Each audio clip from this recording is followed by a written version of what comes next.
Okay, so follow up from the last one. I'll keep this short. I did not do very well. I don't think I practiced softer focus at all. I did Okay. not read The Ruthless Elimination of Hurry. I did read Okay. a separate book though. So this one Okay. I think maybe is a halfway mark, a yellow mark, because I intended to read a gap book, and this was going to be my gap book. What ended up happening was we interviewed Paul Lumens for the Focus podcast, and he's got a book called I've Got Time. Okay. So I had to read that one before we interviewed him. Nice. Nice. Yeah, I mean, So that's a yellow. That's I, definitely a yellow. I got Yeah. that one done. I think I'm going to pick the Ruthless Elimination of Hurry as a gap book again this time. The daily affirmations, I made them, but I did not use them yet. Okay. Okay. I think I still got more work to do with these. I've got 3 of them so far. You want to hear what they are? I do. Absolutely. Okay. So the first one, I have no idea what format these should be. So I Googled daily affirmations, and the ones I got were just really generic and these are stupid. I'm going to just make mine up from Can I scratch. can I pause you 1 second? Yeah, Did you watch Saturday Night Live at ever in your life? If when you I say daily did. Yeah. affirmations, do you know the reference that's rolling through the back of my The head? Stuart Smiley. Yeah. Yeah, Stuart Smiley. Okay, cool. I can't not think of daily affirmations and think of. I didn't I'm remember his good name was enough. Stuart I'm Smiley. smart enough. And gosh And darn it, people like me. gosh darn it, people like me, right? Okay, sorry, we had to get that out of there. Now you can tell me your affirmations. So mine are kind of like that, actually. So Okay. first one, I am a successful business owner and I know what I'm doing. Nice. I'm good enough. I'm good enough. So basically, the thing I struggle with is I feel like I know what to do, but it's taking a lot longer than I hoped it would. So yeah, just trust the process essentially. The next one, I'm able and willing to help people make sense of big ideas. This is the thing that I struggle with in the library because I want to create this place for curious sense makers, right? Which, by the way, I should mention, there's a couple different versions of the library. There's the one that has all of my courses and all of the cohorts and everything with it that we talked about. But then I created a light version, which is basically just like the text-based private forum without any of the live stuff. And I wanted to make that one really accessible. So that one is $47 per year. And that can give you a taste of it. And then if you want to, the hot seat coaching and all the other stuff, you can upgrade later. But that is an option. But I struggle with this, who am I really to help these people? And I've been in groups per the pro show, mastermind groups, both regular ones and event-based ones. And whenever I'm a part of those, I'm able to contribute, and people seem to get value from what I have to share. And then I get out of that scenario, and I'm like, do I really have anything valuable to say? So that's the struggle with that one. And then the third one, because I'm doing this creative coaching group, I'm a competent coach who can help people get to the next level of their creator business. I'm starting to see this with some of the people that I'm working with and just the stuff that I've shared. But again, imposter syndrome, who am I to actually talk about this sort of stuff? So those are my affirmations. And the intention is that as I say these, it's easier for me to just show up every day. Is your plan to say them at a certain part of the day, throughout the day? What's your intention there? Do you have one yet? So I guess the 80-20, the minimum viable product for this action item would be they become part of my morning routine. But Nice. Nice. I like the idea of triggering them at specific points throughout the day as well. I have to think about that. I'll have to create some sort of crazy automation for that, like I did for the plus minus next shortcut, which, by the way, as we record this, that video just went live. Nice. I'm excited to watch that one, because that was a cool idea. And you went off on it, so that was great. All right, how about you? How'd you do with your action items? Okay, Mike, I got to tell you a little story here. I'm not going to make it too long, but at the same time, I did none of these. I didn't even think about these. This wasn't on my radar. I was never going to think about these, and here's why: is I learned last week at 10:15 in the morning on Monday that I was going to be at a conference at 8:30 on Tuesday morning. Okay. And so I was like, well, okay. My whole week just kind of went crazy. Now, it was amazing. It was an awesome thing. I should have been at the conference. It was 100% the place I needed to be for some things that are happening with work and with the job, and then also with me and with personal interests. So It was great. It was fantastic. Really glad, but I didn't do any of these. So my follow-up items were, what do I dream about? What do I worry about? And what do I get upset about? What am I okay with? Didn't have a chance to reflect on those. What's my better reward than the quote unquote lollipop? And then trying to visualize the path to mastery. Did not have a chance to think about any of those things. But I will say that my follow-up session or experience is not all lost, because guess what I did do while I was at the conference, and guess what I think I figured out, Mike? I think I figured out the way to first establish my presence on the internet. I think I figured it out. I did notice that you were publishing quite a bit. Well, yes. It seemed like you were at a conference. I mean, I didn't know what conference it was or anything like that, but okay.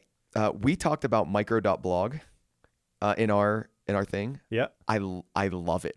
Like, I absolutely love it. And the reason why is because the friction between me making either a short post or a long post and getting the idea out there quickly is so small. Yep. So for anybody who might be interested in this, anybody who wants to nerd out about this, the key to it is an app called Mars Edit, because Mars Edit will link to your micro.blog page.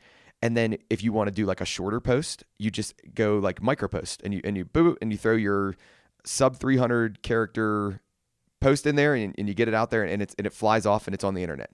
If you want to do a longer post, you just start typing. If you are typing and you realize that your sub 300 character post turned into a, 1,500 character post, it handles it. Like, it just takes care of everything. Like, you don't have to like worry about it. You don't have to adjust any settings, integrating images to it. I mean, I'm like, no joke, like loving it. Like I really have found the thing that there isn't that level of friction between idea and getting it up and out there in some form on the internet. So I was like really, really jazzed that I found that. And like the goal is now to just figure out how to organize it and how to like keep more content coming and make it work. And like, one of the quirky things, I mean, this, you deal with technology all the time.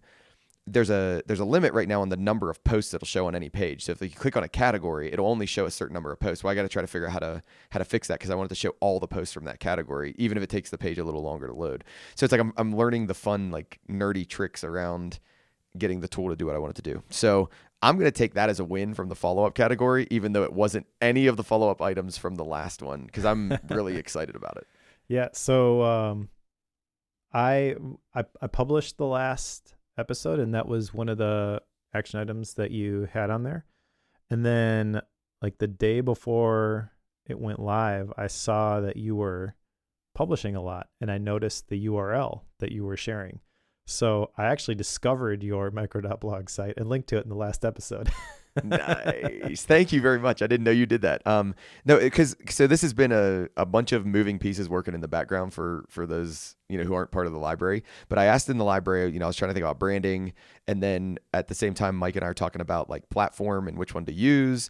And like it all kind of just came together, and I'm really happy with it. I think you can hear it in my voice, but it's like I haven't found a tool that I liked that allowed me to easily get thoughts online. And this is like clearly the one that's working for the time being. And I'm really liking it a lot. Awesome. So what is the URL of your site? Just so people know what it is and they can go to it. It is anchoredthought.com, right? So, and the reason why it's that is because the thinking that I want to do on the internet, I want it to be in a bunch of different places. Like, so I don't want it to be limited to, I just talk about technology, or I just talk about learning, or I just talk about, theology or whatever it is. I want it to be all of that stuff, but I want the theme of it to be, it's anchored on something that I'm very, very passionate about, which is scripture and theology and the Christian faith. So it's like, the idea is that all of that stuff is anchored in the Bible, and then it's whatever I'm thinking about at the time. And I want to write more about, because I have this belief, and we've read about it in a bunch of different books, that like writing is thinking. So like when I'm writing, I'm thinking out loud. And the reason why you saw me post so much last week was because I was at this conference and I'm like, well, I'm going to take notes anyhow. So I'm just going to take these notes from the sessions and I'm going to post those as like a live blog of this for the 4 people who might be interested in actually seeing this. But at a minimum, it creates an archive for me, and it creates an archive for anybody else who might find it and might go to it. So yeah, like I said, I'm really, really jazzed about it. So thanks for letting me share. Thanks for giving me a couple minutes to share about it because I was really pumped. Yeah, for sure. The site looks good. I like it. Yeah, thanks. Yeah, I don't remember the shout out to whoever created the theme. I don't remember where their GitHub page is, but it was a theme built into to micro.blog that I just customized the colors on because I didn't like the default colors of it. But I thought the theme was really, really like well done. It kind of has that retro 80s kind of vibe to it, which I like. And then I like colors. I like a lot of colors in my life. Awesome. Yeah. Ready to talk about a book? Let's get to the book. All right. So today's book is The 5 Types of Wealth by Sahil Bloom. And the reason that I picked this one is because I like Sahil Bloom. I got to see him speak at Craft and Commerce. Must have been 2 years ago.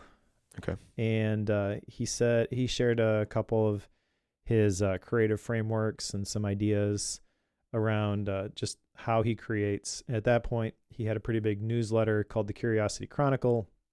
He was in the process of writing a book, and he was kind of sharing his thoughts for how he wanted all this stuff to feed the email list and then ultimately the book sales.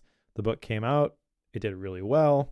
Is it this book? Was he in the process of writing this book? Okay. Yeah, okay. So this is his only book as far as I am aware. And the blurb on this one is by Tim Cook. So like he's well connected, shall we say. Yeah. But one of the things from that Craft and Commerce conference that talk that really resonated with me was that everything that you create is downstream from something that you consume. So be intentional really about the things that you are consuming. I have shared different versions of that for many years. So right away when he said that, I was like, oh, this guy's my people. Yeah. He's got an interesting story, which he sort of talks about in the beginning, but he is an ex-athlete. He went to Stanford on a baseball scholarship, but then he had a shoulder injury. In fact, for a while, if you went to his Twitter/X profile, I'm not sure if it still says this. I didn't check recently. But he's, the little description about who he is. He's got a picture of him as a pitcher. And then he made a joke about how he once threw a pitch in the College World Series that he's still waiting for it to land because someone hit this big home run off of him or something. That's awesome. That's awesome. Yeah. And then, he kind of left Stanford and was climbing the corporate ladder and then had this revelation about that's not really what I want my life to look like. And then this whole book is really a conversation about the different types of wealth. We'll get into all the specifics here, but the outline for the show and really the way the book is organized. There's a prologue.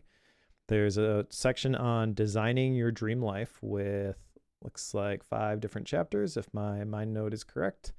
And then he gets into the 5 different types of wealth. So there's time wealth, that's one section, social wealth, which is another section, mental wealth, physical wealth, and then financial wealth before a very brief conclusion. It's a pretty long book. Each section kind of follows the same format. There's a big question at the beginning.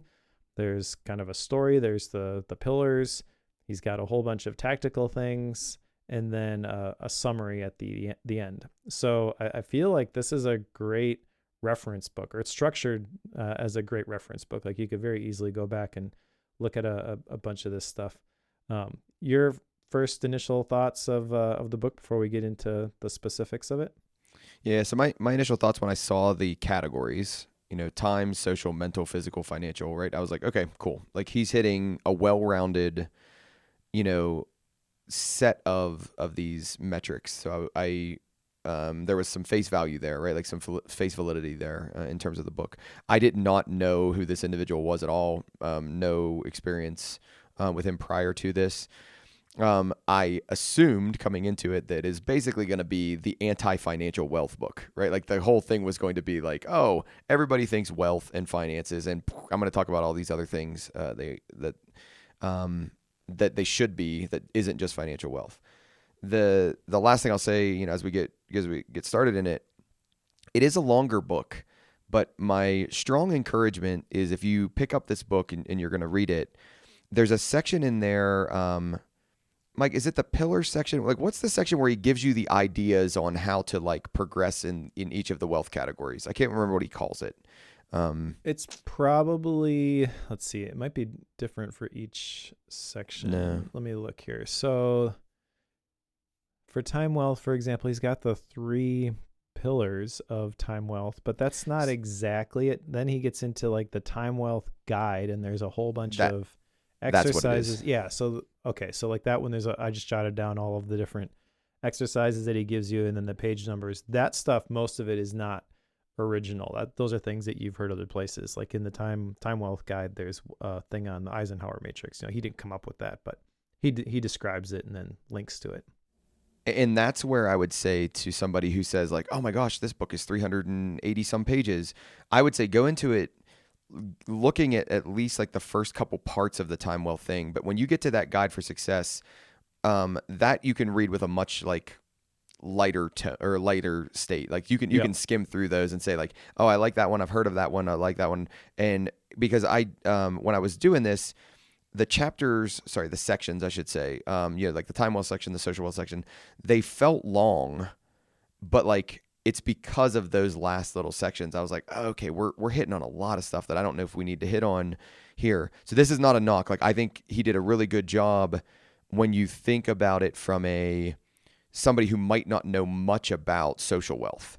Well, okay, you've got clearly enough there, but somebody who's going to read this book from cover to cover might just feel like those sections are too long, and just take the last part of those and don't feel the need, I guess, if you will, to go as heavy into each of those, because some of those tips and guides will help you more than others.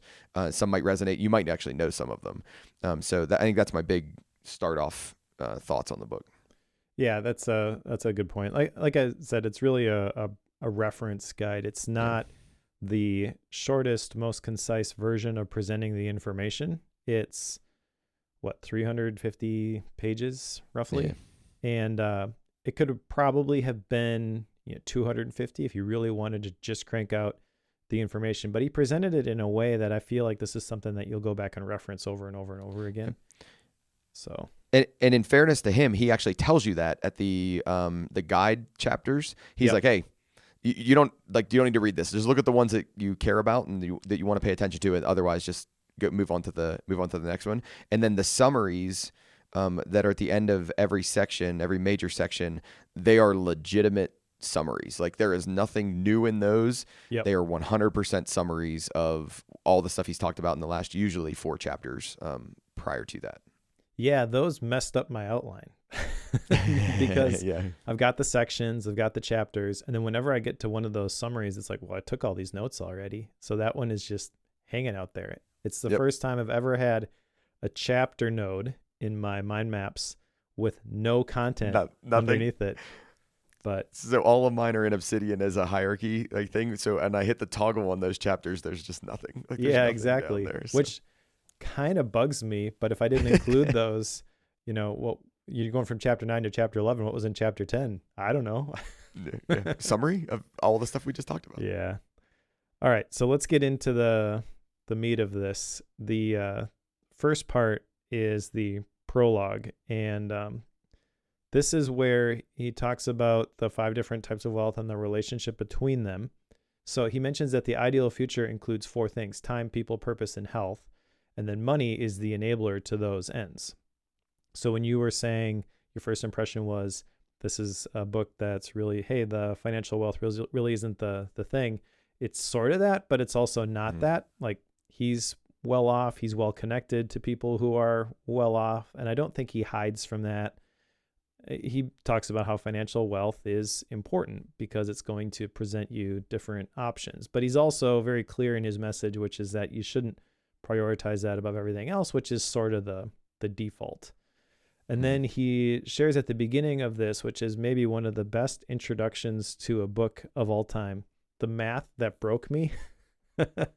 Where he was having he got together with one of his friends and they were talking about, how old their parents were. And his friend kind of asked him how often he saw his parents, who at the time they were in their mid 60s. And he made this statement. He's like, okay, so you see him once a year. You're going to see your parents 15 more times. And Sahil was kind of shook by that. He's like, that's not okay. So that's sort of the catalyst, not the only thing, but that started the whole process. And then eventually they moved from California to the East Coast somewhere so they could be close to their parents and see them more often. And I think that is a really powerful way to open the book. And I've got my own kind of version of that, which I'll talk about actually in, let's see, where did I grab that note? I think it was in the Time Wealth section. Okay. But yeah, I mean, the one thing you can't get back is time, right? So, I mean, that makes sense that would be the first one. But anyways, this is still the prologue. Thoughts on this section? That was a terribly, and when I say terrible, I mean like not good, like made me not feel great way to start off the book. And it was effective, like it was super effective. But I mean, I'm somebody who lives 2/3 of the way across the country from, most of my immediate family, right? Like, so, that one hit hard. I like that you had said about the financial wealth thing. We're going to get to it at the very, much later in the book, where he talks about what is enough and like, where is this idea of enough? And I really like how he ties those things together. Like, I think he does a really good job with that. He doesn't do it in the prologue, but how he comes back to it and he ties it together later. The little quip that he throws out there, right scoreboard, right actions. Yep. Man, like that's going to stick with me. It's like, am I looking at the right things? Do I care about the right things? Because my actions will drive that. And I think there's more times than I care to admit where I'm looking at the wrong scoreboard. Yep. Like, and I need to reevaluate. I need to readjust those things. So overall, I mean, I thought he did a good job setting the stage for moving into the different areas. Yeah, and actually looking at the outline, maybe I should just mention this piece here, because there's certainly plenty of other stuff to unpack when we get to the Time Well section. But that how many more times will you see your parents? That hit me as well, though in a separate event prior to reading this book, because my dad, maybe about a year ago, maybe a year and a half, was diagnosed with lung cancer, stage 4 lung cancer in both lungs. So pretty serious, and he's doing great. It's not like, he's only got months to live or anything like that. He's responding very well to the treatment. He got into a great program, and he can basically just kind of live his life like he normally would. He's 70 something, and he's riding his bike, every day and stuff like that. Like he's healthy. But you get a diagnosis like that, and it forces you to think about things. And sure. He would be the first to tell you that it's caused him to think differently about his life. He's a business owner and a self-made man. And, for a long time I worked with the family business, so I saw it firsthand. He worked very hard on the business, and he's been successful with that. I think at this point you would probably say maybe, I've focused on that a little bit too much, but you can't go backwards. So right before that happened, though, I had reached out to my dad and just asked him if he would start meeting regularly for coffee on like Friday mornings. Nice. And so we had done that, I think a couple of times before the cancer diagnosis. And so when we got the cancer diagnosis, I didn't have that feeling of like, oh my gosh, I better change everything that I'm doing and prioritize this. Yeah. I was already sort of moving in that direction, and it immediately made me more thankful. And they're in Florida currently, so they're snowbirds. They go down there every winter. We went down to visit them, but I haven't had the chance to get together for coffee regularly lately. They come back this week. So nice. I'm looking forward to doing that again. And all that to say, if you have the opportunity to do that sort of thing, do it. Yeah. Because you don't know when your life could change forever. And even if you can't physically meet up for coffee, you could still call your parents, do a Zoom call, FaceTime, whatever. Don't put off that sort of stuff. I agree. I could not agree with you more. So that's the foundation upon which we're going to talk about the 5 different types of wealth. 5 different types of wealth. Yeah. Now the next section is designing your dream life. And we've gone through books that have talked about this concept in in different ways. I'm not sure I have a whole lot to talk about from here other than the quiz that he put together. Did you end up doing the quiz? I did not do the quiz. I read through the quiz questions, but I didn't do them. And I actually don't even want to make them an action item. So there's nothing wrong with them. I just am not committing to that. Okay. Interesting. Yeah. Did you do them? I did.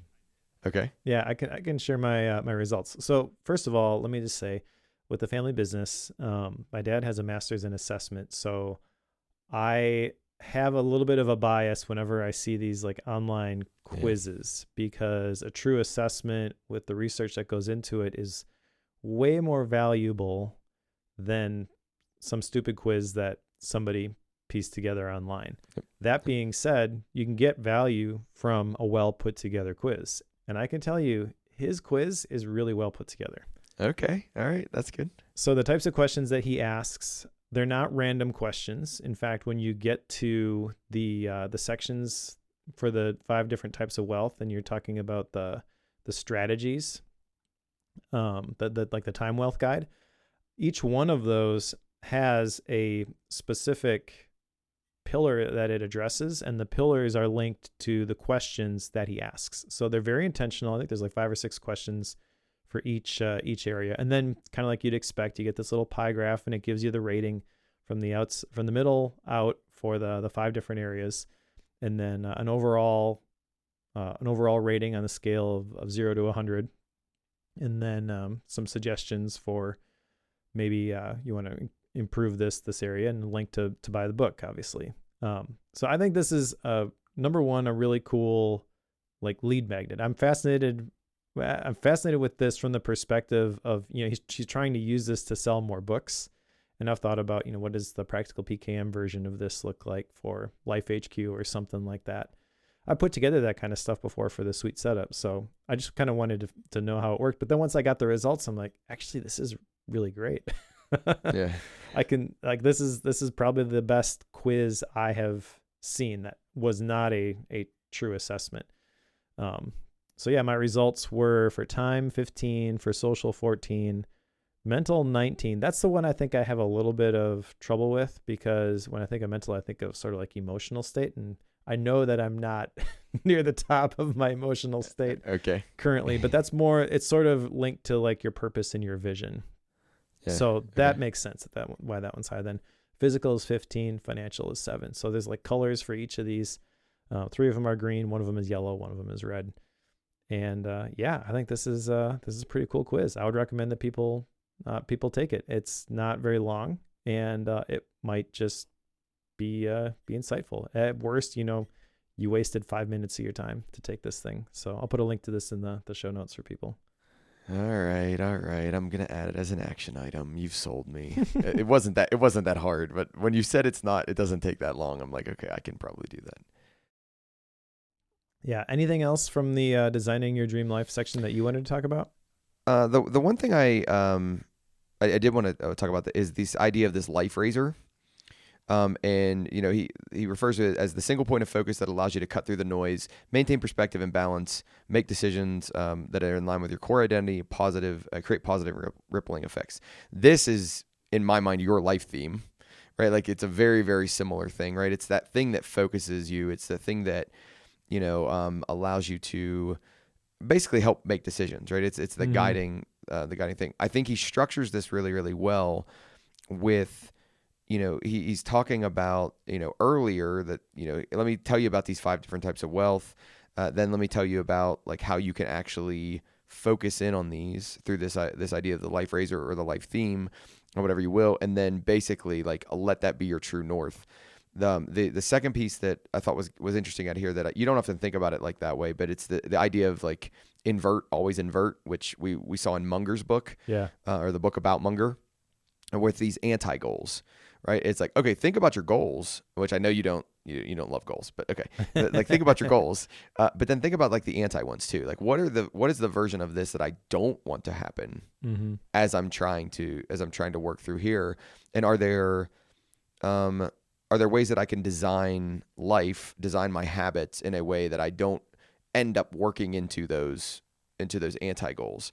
And I just think that's a really kind of a powerful way to think about it, is the flip it on its head, invert it, and look at it that way.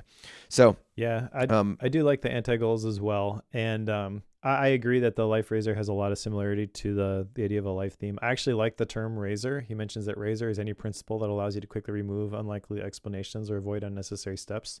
So totally cool to just refer to it as a life razor from this point forward. But yeah, I think that's really cool. I'm the type of person who, and then fill in the blank. And then the true north part, there's a lot of overlap here with like the quarterly reflection, monthly reflection, with like the personal retreat stuff that I do. So just a different flavor of this sort of thing. But yeah, again, proof that Sahil Bloom is my people. Yeah, I couldn't agree more. Like there was a lot of this that I was like, oh yeah, like there's alignment there, there's alignment there, there's alignment there, and there's different flavors and different ways to kind of approach it and look at it. So yep. I'm ready to go to time wealth if you are. All right, yeah, let's do it. So the first official section, I guess, when you get to the types of wealth anyways, is time wealth. And this is wealth with your time. What other definition do we need for this? Yep. I will say that he's got some visualization of some data here, which is pretty cool. Did you go to the source, the ourworldanddata.org that he linked to? I've been to Our World and Data before for like different projects that we do, like data visualization projects and different things like that. So I didn't go to it on this one though. Okay. So I had never been to this website before, and so basically what he did is he went to this website, he took this data, and then he created his own charts out of it. On the website, they actually combine all of these things together with different colors. So it's a little bit of a different visualization for this sort of thing. But it really got me thinking, how could I use this data for my own projects? That being said, he has 6 different graphs that he shares, which this is really the majority of this section, in my opinion.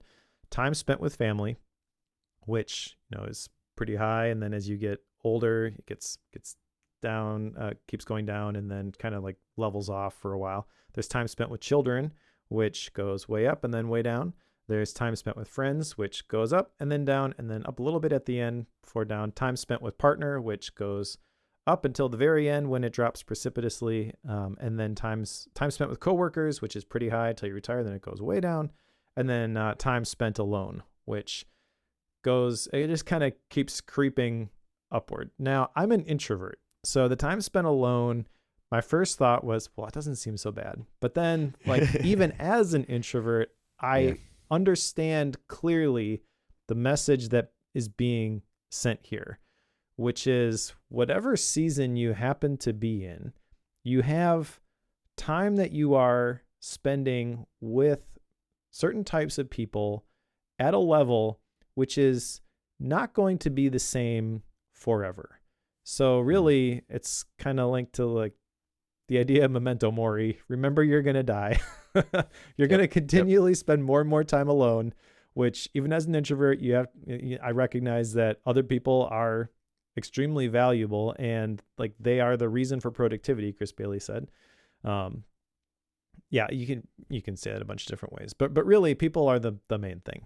And don't take them for granted, whether they are your kids, whether they are your friends, whether it's your significant other. Don't just get so focused on, let's get through this thing and let's get to the next thing, because you keep doing that. And then eventually you're going to get to the point where you wish you were back where you were right now. Yeah. I mean, he hits the nail on the head with, I think, the ways this can go wrong. And then he's kind of just shining a spotlight on, have you even thought critically about it? Most of us just get into this routine and we just start doing these things. And it starts when we're, in our teens or 20s, right? Late teens or 20s. And we come out and we just start doing things. And next thing you know, we haven't stopped doing any of those things, or maybe we've even increased those things. And now we've got all these other responsibilities or all these other relationships or all these other things that we should be thinking about. But are we actually stopping to think about those? Or are we just trying to fit them in the pockets of time? He has some really, really practical tools and advice here in this section. So like one is like look at your calendar and identify it as, you know, red, green. I'm almost positive that's in this section, isn't it? Is this the red, green? Yeah. Let's see. So if you want green is energy creating. If you want to just like talk through the different things that are listed there, there's the time, wealth, hard reset, the energy calendar. That's probably the one that you're talking about. Yep, that's the one I'm talking about. The 2-list exercise, the Eisenhower matrix, the index card to-do system, Parkinson's law, the anti-procrastination system, the flow state boot up sequence, effective delegation, the art of no, the 4 types of professional time, and then the energy creators. And obviously we're not going to talk about all of those, but that's the type of thing that is in each one of these sections. And so this is really valuable, this time wealth guide that he shares. Yeah. And like one of these is that you take your week, your calendar, and you reflect on it and you go, was that energy creating, was that neutral, or was that energy draining? And you color code those. And I don't know, Mike, if you've done many like heat map type things, because that's what he's describing here is you're basically creating a heat map for the week.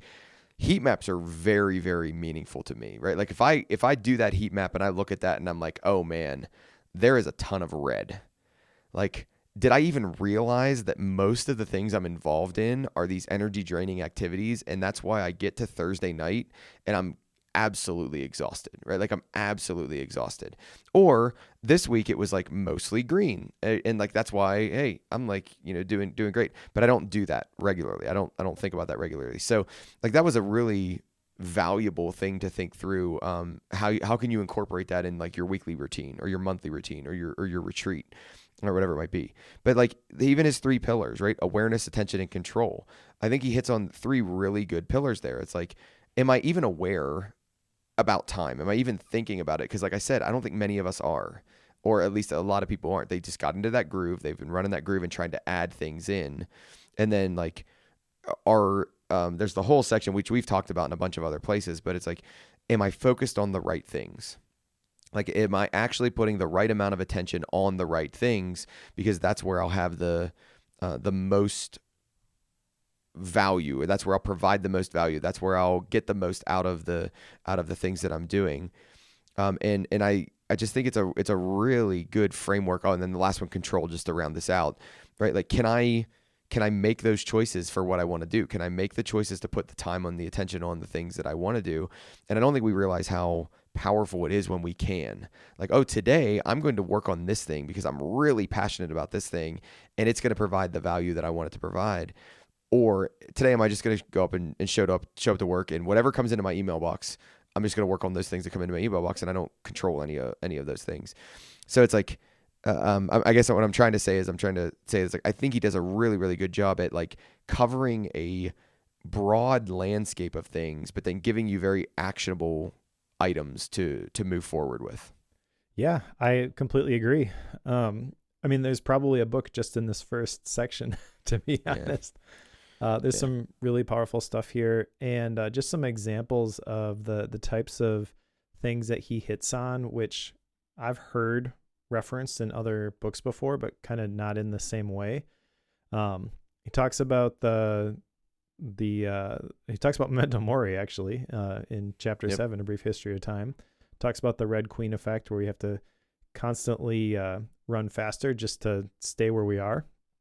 Talks about attention residue, which is something that I've picked up on. Like that research I heard referenced a long time ago, but he added some additional details here about how it's becoming even more prominent in the modern digital world.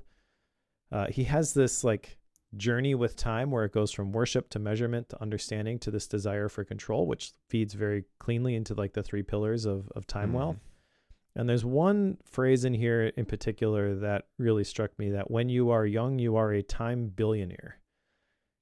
Sadly, that's not the case for me anymore. But when you are young, you've got billions of seconds basically left in your normal lifespan. And as you get older, you're going to wish that you had that time back. And so when you're young, you typically are focused on all the things that you don't have and trying to accumulate the financial wealth. So very effective, succinct way of kind of refocusing the situation, which, you know, that's kind of the pattern for the rest of the book. Anything else in this section before we go to the next one? No, I'm good. All right. So the next section is social wealth. And this one is about your relationships. The big question that he asks at the beginning of this one is the one that really kind of resonated with me. I have an action item associated with this. Okay. So the big question, he frames these big questions usually in the form of a story. Some of them are just, oh, that's kind of an interesting way to think about this. But this one really hit me. Imagine you're sitting at your own funeral. And he asks the question, who is sitting in the front row? Who is there to share their respects? And my action item is to find my front row people. Nice. Very good. So I'll probably just make a list of these. Who do I really want to be there? And then the takeaway from that is, okay, so if those are the people that you consider to be your front row people, you really have to invest in those relationships. Mm-hmm. Yeah, I mean, I guess one of the things I want to ask you, Mike, is so he does the 3 pillars, and he does 3 pillars in each zone. Sometimes the whole 3-3-3, the format feels forced. Did you get a feeling like the format was forced, and the 3 in any of these given categories was well, I don't know. I think you stretched it too much on that one. I did have that thought, but I don't know that I thought it with this section. So the 3 pillars that he talks about here were you got depth, you got breadth, and then you've got earned status. Mm-hmm. I think, when I first read, depth and breadth, maybe I was like, okay, so I see where we're going here. Mm-hmm. But then when he defines them, it makes perfect sense. Yes. So I don't know. I didn't get hung up on that, I guess. Yeah. So this was one of the areas where I felt like the one of the 3rd pillars was a little forced, and it was that idea of earned status, right? And I understand what he's going for here. I understand why he did it. But there was something about it that I was just I don't know. And I can't articulate it perfectly, but there's something about the earned status one. And he would say it's the lasting respect, admiration, and trust of your peers that you receive on the basis of earned, not acquired status symbols. And I think maybe as I'm trying to process out loud with this one is, I just think you might elevate it too high, that more people are pushing for that, status symbol type lifestyle, but maybe I'm wrong. And maybe I just don't feel like I run in those circles. I was totally good on depth. I was totally good on breadth, because I think those are really, really important when we're talking about our social and our relationship wealth. It just, that earned status one just felt a little bit forced. That's why I asked the question. So, well, maybe, but I like the definition that he has for bought status versus earned status, where the improved social positioning garnered through acquiring status symbols. That's bought status. That's kind of the superficial one. The earned status, the real respect, admiration, and trust received through hard-won treasures. Really, this is just the time that you're investing with specific people. So I guess I had to get to the point where the earned status, really, I want to have earned status with my kids, with my wife, with a couple of people, not, the famous people. So once I got that, I'm like, okay, yeah, that makes sense. And then really this is all kind of given context back in chapter 12, where the key to healthy aging is these relationships. It's not relationships with people who have achieved a certain level of status in society, but just really how strong are your relationships. And so I don't know. I can see how you get there, but I didn't have that issue. Yeah, understood. I always question myself anytime somebody does the repeating pattern of, I always run the risk of, not to run the risk, but I always ask myself, hey, are there really 3 there, or were you just fitting a formula because you felt like you needed to fit the formula? So I'm overly sensitive to that, if that makes sense, right? Did we really need all 3? Could have there been a 4th one? And I'm always trying to think through that. So I just thought that was an interesting idea. There's a couple different things that come out of this that I think are worth talking about. But he makes a statement in here that one of a Reddit user, right, just a random Reddit user, says 20 years from now, the only person who will remember that you worked late are your kids. Yeah. And I was like, dang, that's brutal. But it's so honest, right? I think that's the reality. And then I really liked how he tied it into the Harvard study. and how, he grounded it, like you said, with this idea of this. I don't know if you feel this way or not, Mike, but I think this might be the most important one. Like of the social or of the wealth things that we're going to talk about. All of them are important. Yep, I agree. All of them are important. But like from a life standpoint, because I think it touches all of these other pieces, right? Yeah. Like my social ties into time. My social ties into financial wealth. My social ties into mental wealth. My social ties into physical, or it can. Like if I'm doing it right, like it can tie into all those things. So I have the most notes on social wealth because I got the most out of it, I think. Whether it was because I was biased to it and it resonated with me early, or because like I just really thought he was making some good points there. But it all hinges on that Harvard study and that like happiness and or physical health and or fulfillment, whatever all came from the social wealth aspect. Yeah. So that's an interesting point. And I think if I'm going to take a spiky point of view, the way that he presents them is actually a bit of a hierarchy. Okay. So the place you got to start is with time wealth, and that's really with a lot of like productivity advice. And the entry level productivity advice is I get more efficient, and then you fill that space with more work tasks. And I think most people fall into that trap when they first start applying this productivity advice. But really, true productivity is about being more intentional. What are you being intentional with? That's where the relationships come in, right? So you're saying he would say not get more efficient, but you know what I mean? Like free up more space so you can then pour them into relationships. Yes. Like you're saying he's doing that There's on a purpose. Trickle down effect. I never thought of that. I don't know that he's saying this because he explicitly states like there's these 4 types of wealth, and then financial is sort of the thing that supports them all. I'm saying if I'm going to take these 5, which I agree with, I might add a spiritual one at the very top. Or the most important one. But, having that as the filter, spending your time or intentionally, what are you spending it on? Relationships, that's a social one. As you do that, that helps with your mental wealth, right? Yeah. And then that translates into the physical wealth. Like you have to be in the right place mentally before you get to the right place physically. And then the lowest level of this is the financial one, which, money comes and goes. That's my, totally my opinion, but that's kind of how I see these connecting. I think you can very easily, I guess, create a prioritized list. And time is the one where you got to start. Without that, nothing else really matters. Yeah, nothing else really is possible, I should say. See, and I didn't make that connection there, and I really like that. Like that resonates really well with me. Nice. Yeah. Anything else from this section? Otherwise, we can move on to the next one here. Okay. Yep, I'm ready to go to mental.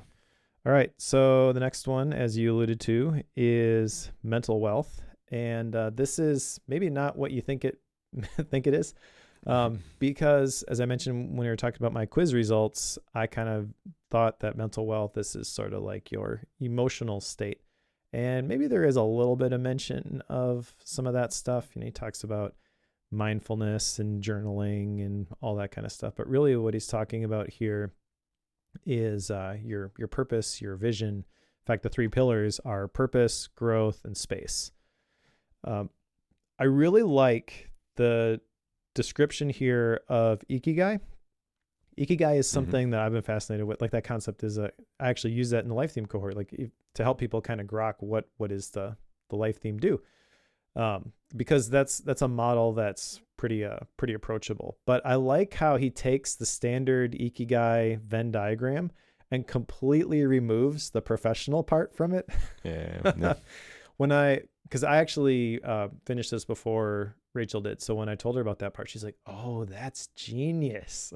Yeah. Like, yeah, I know. Yeah.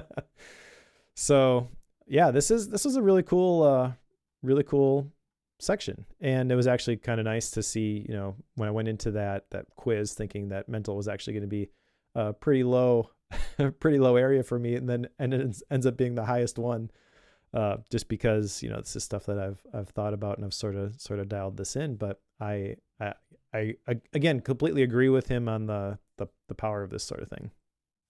Yeah. I think this is the wealth category that I didn't think he built as strong of a foundation on. So like the other ones, I think he builds a really strong foundation in that first chapter. So essentially what he'll do is, he'll call out the mental wealth thing, and then he'll build a foundation in the first chapter after he introduces the new topic, or as he's introducing the new topic. And this one's all about curiosity. And while I think curiosity is important, and he links to a study where, curiosity contribute to main cognitive function, mental health, physical health, and age, right? He links to all this stuff, and that's all good. Fortune favors the curious, right? He's saying all of these things, but I don't think I agree with that. I think curiosity is important. I think it's essential. Like when you get to the idea of like fixed versus growth mindset, which always gets brought up, right? And this idea of curiosity and those type of things. I agree. Growth, change, development. Like if we aren't thinking in that way, I think we're harming ourselves from a mental standpoint, because like bad things are going to happen and we got to grow from it. Like, we've got to learn from different opportunities, or we go into a situation where, like if we're only doing the same thing, I think we plateau pretty quickly. So sorry, I'll get off my soapbox here in a second. But like, I think purpose I resonate with more than curiosity. Now, I think they're linked together, so I don't want to completely separate the two and say like there's nothing there. But I think, and like it comes out in his pillars, where purpose is the number one pillar. And it's like, I know you have to be curious in order to figure out what your purpose is, but it's like once you nail that purpose, I think you just drive on there. You're open to the fact that your purpose might change in different seasons. So, okay, if you want to call that curiosity, yeah, sure.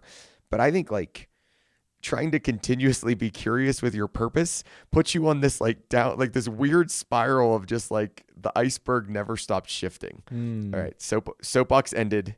Mike, rebuttal, or if you don't have to rebuttal, you don't have to, but it's like, soapbox ended. I didn't like that he founded it on curiosity. I wanted him to found it on purpose. Interesting. Okay.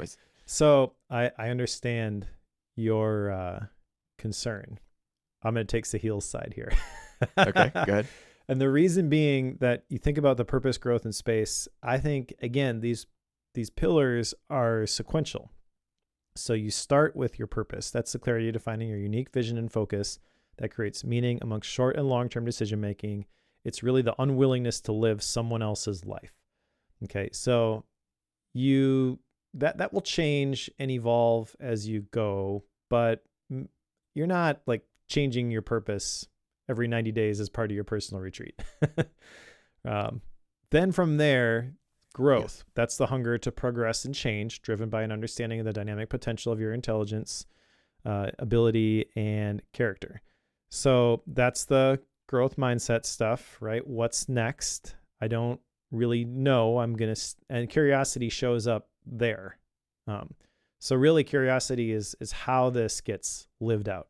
But then the last part, space, the creation of stillness and solitude to think, reset, wrestle with questions, and recharge, the ability and willingness to listen to your inner voice. This is the thing that people miss so much. And this is why I have created a whole course on how to do a personal retreat, because you get so focused on the day-to-day. It's like, well, I figured out my purpose a long time ago, and I just set it and forget it. And then I just work off of the task list, which is longer than the day whenever I get up, and I just crank out as many widgets as I can. Like, this is the problem. Okay. So are you trying to say that space is a way for me to be curious about my purpose and then to keep things? Yes. Yeah. See, I think you're making that connection way too strong. Like I just don't think it's there, but go ahead. So, well, I think curiosity shows up at each level of this, but I think I would agree with that. I think it's probably circular. So you start, if I was creating slides for this, you got purpose, which is at the beginning. Okay. And then the arrow, to the next thing is the growth. And then from there, you've got an arrow, which leads to the space. And then that space, has the arrow back to the purpose. Mm-hmm. So it's cyclical. But I think if you were to try to summarize this in a single sentence for somebody, like, how do I get more mental wealth? Be more curious. Like, that hits on all of these things. I think it's a good summary. Okay. Now, maybe it's not the most effective way to encapsulate everything that's here. But again, like this is my highest score on the quiz. This is the area I feel like I've dialed in the most. So I actually do think I agree with him on this. I don't know that I would have summarized it the same way, but I had no issues with him saying that curiosity is the foundation of a life of mental wealth. If you're going to point to one thing to someone who did not take the quiz and you're asking yourself, do I have mental wealth? Like as he defines it here, or like, how do I locate myself? Well, do you have the space to chase your curiosity? You don't have to get any more specific than that. It's just, the things that you're interested in, the things that resonate, not, the things that are connected to your life purpose and how do you live that out, but just like a very simple measuring stick for people. Oh yeah, actually, you know what? I don't have a whole lot of curiosity in my life. I'm just cranking out tasks from sun up to sundown and I don't really think about them. And then I go do all the things, at home, and then I fall in bed exhausted and I get up the next morning and I do it again. Okay. If you actually think through all this stuff, and again, I've got maybe a different version of how I would apply this. He has his modified version of Ikigai, but that's kind of the foundation of everything else. If you have that as context, I think it is fair to summarize like, hey, you need to be more curious. And I think, Mike, this is an area we're going to have to agree to disagree, right? Without, okay. I just, I get what you're saying. Like I understand, and I like your little diagram, right? I think your diagram has a lot of value. I went back. You said like the way he defines mental wealth: to live according to our own purpose, to believe in our own ability to grow, change, learn, and develop, and to find your definition of peace, calm, and solitude in a fast-moving world. And what I will tell you is, when I read that definition, the first thing that comes to my mind is not curiosity, right? So like it just really okay. So I got to push back on that a little bit. This is going to be a fun podcast for people to listen to, I guess. Okay. If you don't have curiosity, I'm not saying curiosity is not important. I'm saying the first thing I think about is not curiosity. Yeah, so it is the first thing that I think about, because if you don't have it, you are just showing up and working off of your list, which is probably given to you by somebody else in a position higher than you, and you just crank out the lemming widgets, right? You don't even think about this stuff. You have to have curiosity. Curiosity is sort of linked to, what's the term? I guess it would be like self-determination. The belief that you don't just have to keep going on your current path. You will keep going on your current path unless you are curious, and then you start looking around. You're like, hey, what's over there? Let's go check that thing out. Let's go try these other things. Like I have this very vivid picture of what a life with no curiosity looks like, and then a life with curiosity. And the life with curiosity is exactly what he's describing here in the mental wealth section, at least to me. Okay. Can I tell you what mine is? Sure. Or I mean, like, is that I don't want to go too long on this, right? So I want to make sure that we don't it's not Cory's whatever hour. So mental health hour. I think the better word, and I'm coming up with this on the fly, right? So I have not been able to like really critically think about this. A better word for me would be like direction, true north, something along those lines, right? And here's why I think that. Okay, so purpose, right? Like, what's my purpose? My purpose is going to be guided by my direction, guided by my compass, guided by... Now, that doesn't mean I can't be curious within that. I can 100% be curious within that, but it's going to be in line with that direction. Now, and am I going to have to figure out what that direction is? Yes, I will have to figure out what that direction is. I fully acknowledge what I'll have to figure that out. But then I think about like growth. Well, I want to grow in a direction. So like, therefore I need to grow in a certain way, or else I'm growing just like willy-nilly, like all over the place. Like it's just like all over. So do I have to be curious to figure out how to grow in that direction? Yes, I do. But the driver is the direction, not the curiosity. The driver is the direction, not the curiosity is a tool to grow in that direction. Okay, hold on. Let me make it through, because I know like, if y'all are seeing the video, Mike has moved to the edge of his seat, and he is ready to pounce through the Zoom screen. So he is trying to. I have a question for you. Go ahead. Okay, so what happens then when you hit a wall?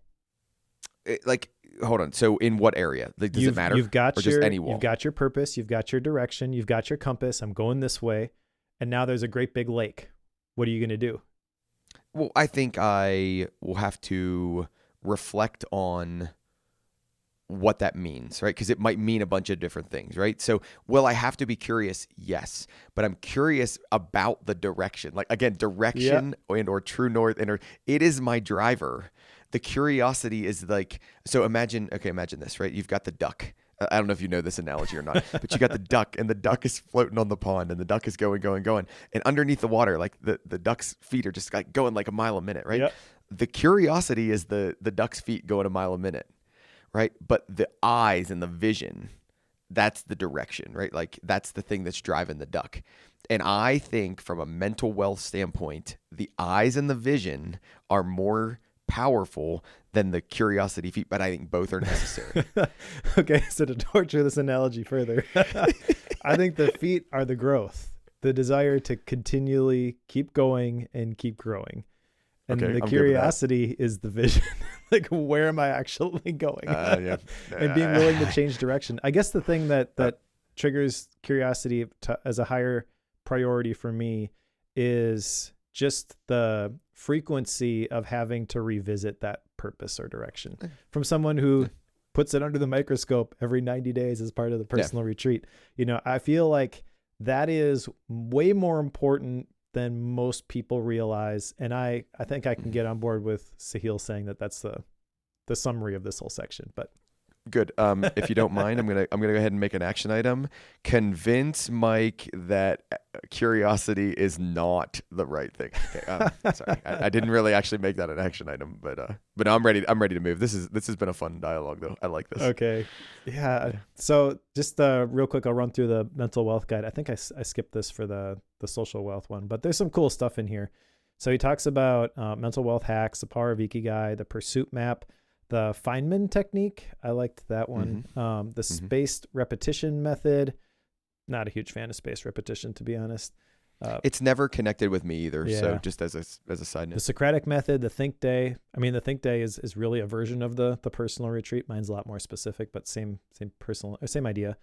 The power walk, the personal power down ritual, and the 1-1-1 journaling method. I mean, there's so much good stuff in each one of these sections.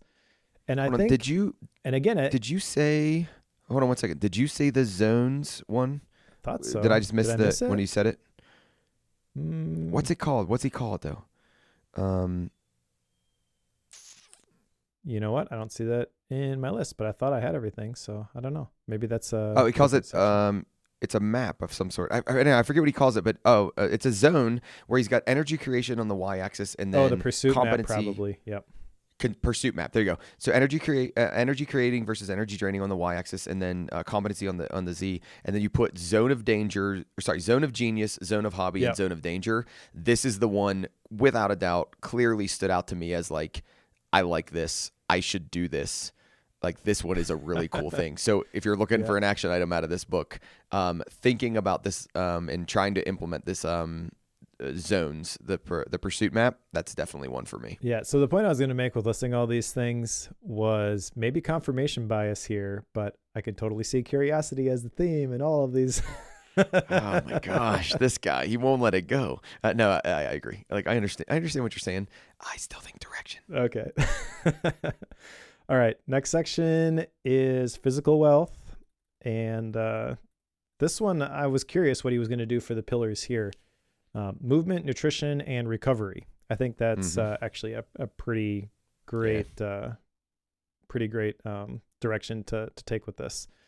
The big question here is, will you be dancing at your 80th birthday? I hope so. And then he does a pretty good job of staying away from specific advice about this type of diet or whatever, which I agree was genius. You know, and the thing is, if you follow Sahil at all, this is maybe the one that he's the most qualified to talk about. I mean, he's a college athlete at a D1 school, right? Yeah. So he runs marathons all the time. Like, he's studied this stuff. He's one of those guys that shows the Instagram reels, 4:30 in the morning and I'm getting in my ice bath sort of thing. but he doesn't go to the level of, well, you should take an ice bath and you should follow my routine. Like he gets into aerobic versus anaerobic cardiovascular training. And he talks about proteins, carbohydrates, and fats as macronutrients, and gives you like a whole bunch of, they're not really frameworks, but kind of like guidelines for creating your own physical wealth plan. And then obviously like a whole bunch of stuff that he talks about in the physical wealth guide. One of my action items comes from this, which really isn't related to any of the exercise or diet stuff that he mentions. But, well, actually, let me just crank through this physical wealth guide. There's the physical wealth 30-day challenge, a science-backed morning routine, a level 3 training plan that works. He actually gets into like levels for each one of those pillars in this one, which I thought was pretty effective too. So you can locate yourself. The common sense diet, 9 rules for sleep. I agree with all of them. Science-backed breathing protocols. And then my action item from this section is to revamp my morning routine. So that's, the science-backed morning routine he talks about on page 292. And really it's just, I want to reconsider the things that are part of my morning routine and maybe change some of that stuff up. I don't have specific things that I want to do with it. I just want to, I haven't considered it for quite a while. And I want to recommit to the morning routine basically. Yeah. So I think he does a great job. I mean, I think he's done a great job on all the sections. I think he does a really great job on this one, hitting those 3 pillars because, so I listen to a lot of tech podcasts, I listen to productivity podcasts, and then I listen to like health and wellness, but like in particular. And I should have said it before, but it made me think of it in this one. Like the people he refers to and the people he references throughout this book, I think his sources are incredibly credible. Like, and the examples that he provides are incredibly credible. So like that is if you can win me in a book, it's citing things from credible sources and telling stories that are credible stories, and they don't feel like you just made them up just to throw them in your book, but they actually like connect and relate here.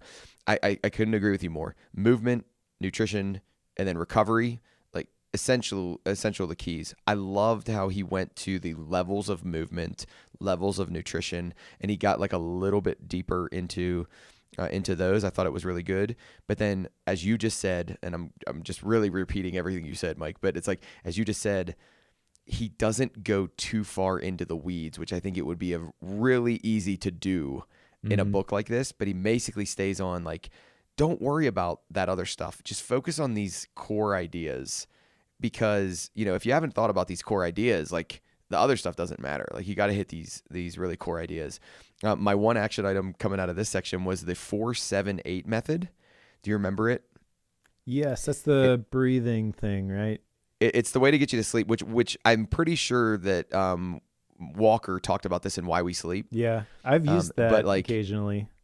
Yeah, I think it's incredibly effective, right? Like if you do it, so what it is, just to give you a high level, breathe in through your nose for 4 seconds, hold your breath for 7 seconds, exhale for 8 seconds, and repeat it 2 or 3 times. And you do it like while you're in the very, very front end of trying to go to sleep, and it just kind of like relaxes everything down. So that's the one. That's my action item from the physical health. Every time section. I've done that, I usually do it when I'm like pretty amped up, and I'm like, I wonder how long it's going to take for this to work. And by the 3rd time that I've done it, I'm like forcibly yawning. Like, wow, that was quick. Yeah, it ties into, like, at least I have to think it ties into the one he talked about in the mental. I'm almost positive he talked about it in the mental wealth section, but the psychological sigh. Oh yeah, right. The one that they have to be connected to each other. Like they just have to be connected from the breathing standpoint. So yeah, actually, one other thing I wanted to call out from this, every time I read a book like this, I'm like, I need to write a book. But at the beginning of this, he talks about episodic future thinking.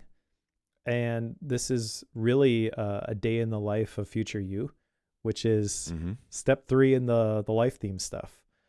So I don't know. I guess every time I think about the life theme process, I'm like, is this really, I don't have all the science behind this. This is just what I've done. Does this really work? And then I read something like this and I'm like, oh wait, I covered that too, but I like my version better. Yep. So with that, just basically, so he's kind of anchoring it with will you be dancing on your 80th birthday? But Day in the Life of Future You is really just getting specific and detailed about where you are in the future. Like, where do you live? What do you do? Who's there with you? What sort of car do you drive? What do you do for work? What do you do for fun? All that kind of stuff. And then as you get detailed about that, it gets exciting and it becomes a motivating factor. Like, this is what I'm working towards. It's not a goal, but it's sort of an anti-goal from the things that aren't on that list. Mm-hmm. It's not like I want to achieve this by a specific time, even the 80th birthday as he anchors it here, but it's really like, these are the things that I want to be doing. So anything that's not going to get me to this point is sort of a distraction. And then you can use that in the moment. Like, is this thing, in alignment with this? If not, maybe this isn't as important as my monkey brain is telling me at the moment. Well, and it ties into the things we've read in other books before about the athletes who will envision themselves doing the perfect run down the mountain or shooting the free throw when everything's crazy. It's that same idea, only it's just for normal people. Right?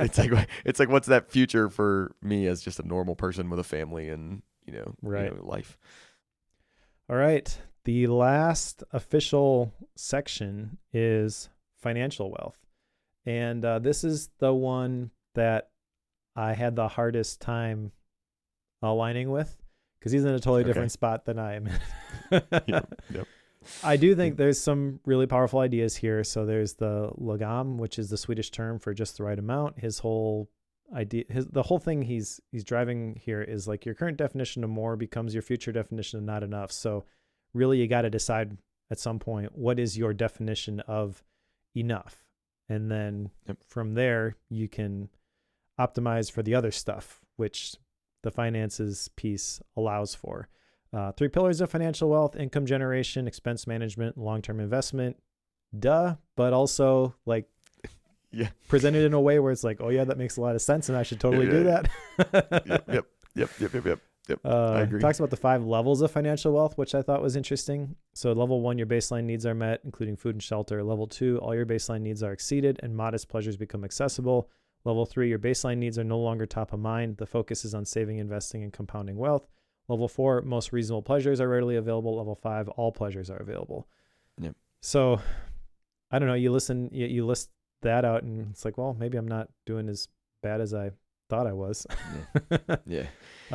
I mean, I think he's got a couple really awesome ideas throughout this chapter, right? Hedonic adaptation, which you talked about a little bit. You didn't say the phrase. It's this idea of like, we're going to up the level every time. Like, every time we get what we want, we're going to up the level. And I was like, oh, that's actually like a real scientific thing. Like, okay, that's awesome to know. Like, that's actually a concept.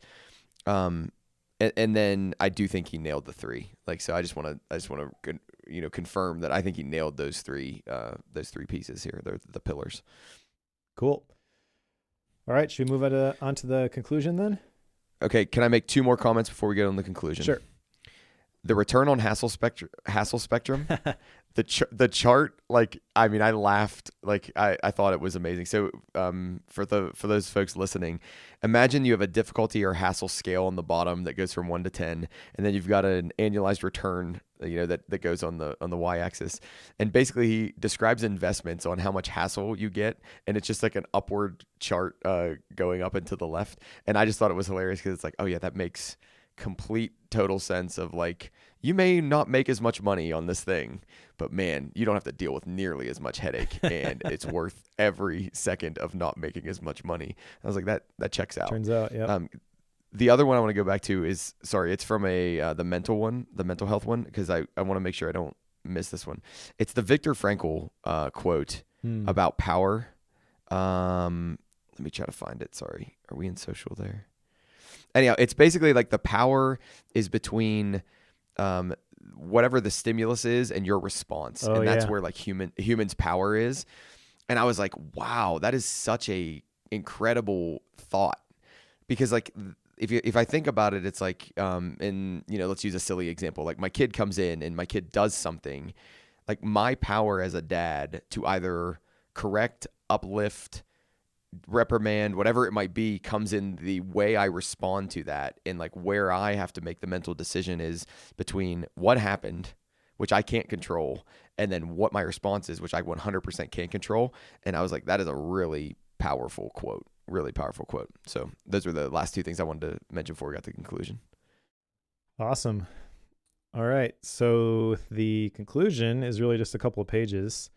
And if I were to summarize this, it's find your people and cherish them, make decisions that consider all 5 types of wealth, and then ultimately at the end, he's telling you to take the leap. Really just trust me on this. Yeah. Money isn't the only thing, which I get why that's there, and I think that's a pretty effective way, honestly, to end the book. Yep. Nothing to add there. All right. Well, I guess we should talk about action items then. So I've got a couple. Let me just make sure that I snagged them all from this mind map here. Yep. Yeah. So the first one I had was to find my front row people.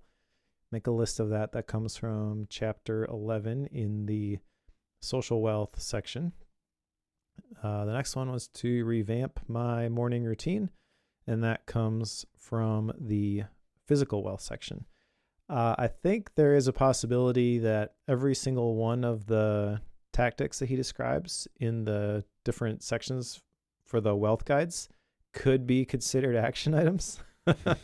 Yeah. But that's not where my brain went when I went through those. And there really wasn't anything in there other than the stuff I jotted down there that really kind of jumped off the page to me. So those are the two specific action items I have from this book. What do you got? Okay, I had 3. So one got added during the show. It was the Take the 5 Types of Wealth quiz, right? Which I think will be valuable. So I want to do that. Another one was the pursuit map and those different zones, and thinking about what should be. It's not what is, it's what should be that like zone of genius, what should be the zone of hobby, and what should be the zone of danger. Because I like to let those things blend too much, I think. And I think I need to be better about that. And then the last one is a really easy one. I want to try that 4-7-8 method. I don't typically have trouble falling asleep. Like that's just not how my body is wired. But at the same time, I think it'd be cool to just try it out and see how well it works. So at this point, style and rating, Mike, your book, you're up. Yeah. So I was a little apprehensive starting this book, to be honest, because I feel like what he's trying to do here is pretty ambitious. It's sort of like a whole life prosperity guide. Mm-hmm. And I think he does a pretty awesome job, to be honest. Yeah. You look at the blurbs, you see stuff from like Tim Cook, and you're like, well, he obviously has connections. That's he's leveraging those, but probably not going to live up to, Tim Cook's name on the front of the book. I think it does. Yeah. I feel like the people who need this book the most maybe aren't going to realize it, which is a bit of a shame. And I will give my best plug right now to say you need to read this book. I think even if these are ideas that you've heard a lot about before, they're presented in a way where it's going to cause some light bulbs to turn on. And, the whole time I'm reading this, I'm thinking to myself, Sahil Bloom is 20-something years old. Who is he at this stage of his life to be writing this book? This is the type of thing that, Charlie Munger would publish when he's 98. Yep. Now you can finally listen to me. So it takes a lot of cojones maybe to put your name on a book like this. But I think he absolutely crushed it. Yeah. I think sadly there probably will be some people who are like, well, Sahil Bloom is this young entrepreneur who's led a privileged life, and I can't relate to him. I'm not gonna listen to anything that he has to say, and I feel like you're gonna miss out if you take that approach. I think this is a really good book. I think he's a really good writer. I think he really understands this stuff. There are some people who you can just tell they get it. And some of the stories that he shares like conversations that he's had. You can sort of hear the words that he uses, like the people that he looks up to, and he just has like a good perspective, I feel. Yeah. I trust this guy, basically. Hopefully nothing happens in the near future to, something crazy and I don't know, does something stupid or whatever. But I think this is a great book. I'm going to give it 5 stars. And I think everybody who is listening to this should pick it up. Maybe you don't have to read through the whole thing like we did for the podcast. Maybe you just kind of dip in and out of the different sections that are really resonating with you. #curiosity, Cory. Nice. But thanks for that. Yeah, I think this is one that belongs on every bookworm's bookshelf. Yeah. This is one of the books. So, I read digital books, Mike, the only way to read. This is one that I would actually consider buying to have a physical copy of, because it's one of those ones that you would go back through and like leaf through, right? Like, oh, I want to read about like this thing, or I'm thinking about this aspect of life right now. And like, am I thinking about it the right way? The other one is it's got, the questions in it. It's got the different, end of the chapter guides in it. So it's like, I think this is one that would make sense to actually own a physical copy of. So, I would agree with you on that perspective. I agree completely. I'll give my rating quick. It's a 5-star book. I think if I'm going to, we've talked about it in a very positive way. I think it covers the landscape really, really well. I think, wisdom beyond his years, I think is the way I would describe what you were talking about. It's like, but I think it's partially because of that input mechanism that you described earlier, right? Like, I think he's taking in wise ideas from wise people, and then he's reformulated them into a summary or a concise aggregation in this book that's very, very approachable. We mentioned that it's long, and I agree that it is a longer book compared to other productivity type books, but it's an easy read. Like, it's not like a complicated, you don't get confused during the book. It's like, oh, these ideas actually flow and they make sense. And they're very well presented, right? So I agree with you completely on that. So if I'm going to knock it, like, one of the things I'm going to knock it on is I think there needs to be the spiritual pillar. Now, there could be arguments around the idea of like, oh, well, that actually sits in a different way or whatever it might be. But I do think there needs to be a spiritual pillar associated with this. So I don't know if you want to comment on that now or if you want to just let it ride. Well, I can say I don't think it really is I hesitate to use the word pillar because I'm not sure that that's the right framing. Like, even the picture on the book, it kind of talks about, there's like these 5 different abstract stones that are stacked on top of each other. I view the spiritual aspect as like an arrow that goes all the way down or up, depending on the direction you want the thing to go. Yeah. So it's something that touches every single level, and it kind of provides guides for the direction that things would go at each one of the different levels. But I don't think it is a separate thing altogether. Like, you don't manage your spiritual life and then you manage your time life. Like, they are linked in a way. It would be like a lens that you would use to look at this rock formation, or like the atmosphere that the rock formation exists in, or whatever it might be. Yeah. So, but like that would be my only knock. But like, believe me, like, that is a very, very weak. Like, I mean, I am not saying this is a bad book by any means. It's just, I think that is an essential aspect for me as I think through these 5 areas of wealth, and it influences, shades, colors, whatever you want to call it, the way I think about these 5 areas of wealth. But without a doubt, 5-star book. I think everybody benefits from reading this book, not necessarily cover to cover, like you said, but at least reading, like, when you break into, like, let's say mental wealth, right? Read the first chapter and then read the 3rd chapter of that section, whatever it ends up being. So the first one is going to be the one where he describes the core idea to you.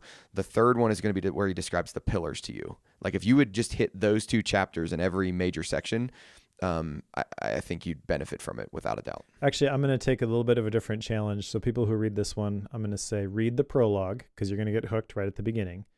and then read the section on designing your dream life. At that point, you will know whether this approach resonates with you or not. And I'm going to go out on a limb and say, just about everybody who listens to this podcast, it's going to resonate with them. So at that point, I would agree. Feel free to dip in and out of the different sections. But if I had to bet, I would guess that most people will be hooked at that point, and they're just going to keep reading it cover to cover. Yeah, they're going to read the whole book. Yep. Because it's that good. It's that entertaining. He's a great writer. Yeah. Now this was a good pick, Mike. Like, this was a really good pick for the show and just for me personally. So thank you. Awesome. All right, so let's put the 5 types of wealth on the shelf. What is next, Cory? So my book is next, and this is a recommendation from you.